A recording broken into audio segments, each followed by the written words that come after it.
1 Corinthiens 14, au verset 2. Je vais lier ça directement au verset 27 et 28. Paul dit ici au verset d'abord 2 de 1 Corinthiens 14, « En effet, celui qui parle en langue ne parle pas aux hommes, mais parle à Dieu, car personne ne le comprend, et c'est en esprit qu'il dit des mystères. » Donc, il parle à Dieu. Et au verset 27, Paul va dire, « En est-il qui parle en langue? »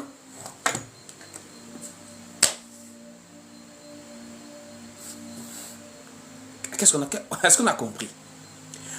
Paul dit au verset 2, « En effet, celui qui parle en langue parle à soi-même et à Dieu. » Donc Paul ne dit pas qu'il n'y a pas des gens qui parlent en langue. Paul dit qu'il y a des gens qui parlent en langue. Et quand il parle en langue et que personne ne comprend, il parle à soi-même et il parle à Dieu. Et maintenant vers le verset 27, Paul va dire, « En est-il qui parle en langue conformément à ce qu'il a dit au verset 2 de 1 Corinthiens 14, en reconnaissant que quand on parle en langue, de manière à ce que personne d'autre ne comprend, on parle à soi-même et à Dieu. » Et Paul va le répéter, que s'il n'y a pas d'interprétation, ça ne vaut la peine de parler dans l'église. Il vaut mieux se taire et parler à soi-même et à Dieu.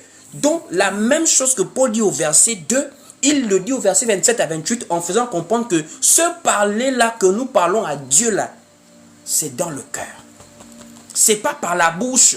Parce que si on se met à parler par la bouche n'importe comment, on crée du désordre. Or, l'église de Dieu n'est pas une église de désordre. Si les gens ne comprennent pas, il ne faut pas faire du bruit parce qu'on n'édifie pas. Ceux qui s'édifient soi-même et parlent à Dieu, on peut parler seul dans le cœur en fermant la bouche. Dieu comprend le langage du cœur.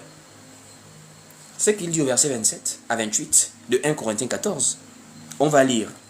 « En est-il qui parle en langue que 2 ou 3 au plus parle, chacun à son tour, et que quelqu'un interprète. » Écoutez la suite.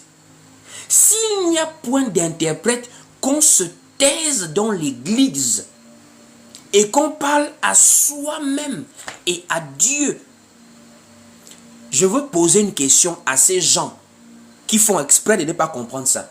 Quand Paul dit qu'on se taise, Paul dit ça clairement ici là. Qu'on se taise dans l'église et qu'on parle à soi-même et à Dieu. J'ai une question.